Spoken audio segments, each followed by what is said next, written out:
आपल्यापैकी बऱ्याच लोकांना हे दैनंदिन जीवनामध्ये काही ना काहीतरी लोनची आवश्यकता असते. बऱ्याच वेळेला हे लोन मिळवण्यासाठी काही लोक फेक रिटर्न फाईल करतात.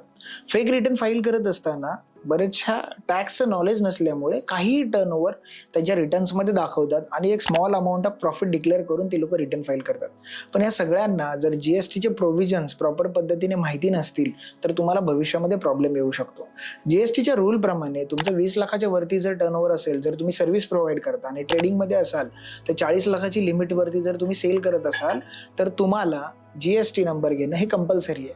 मग अशा वेळेला जर तुमचा रिटर्न हे फक्त आणि फक्त लोन मिळवण्यासाठी फाईल होत असेल आणि त्याच्यामध्ये जे टर्नओव्हर दाखवले जातात हे जर फिक्टिशियस असेल तर तुम्हाला या प्रोव्हिजन्स खूप चांगल्या पद्धतीने बघणं गरजेचं आहे.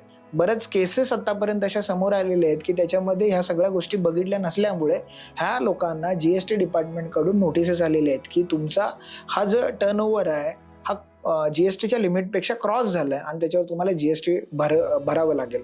त्यामुळे तुम्ही अशा पद्धतीचं काही रिटर्न फाईल करत असाल तर तुम्ही एका जेन्युइन टॅक्स कन्सल्टंटकडून किंवा चार्टर्ड अकाउंटंटकडूनच तुमचे रिटर्न्स फाईल करून घ्या.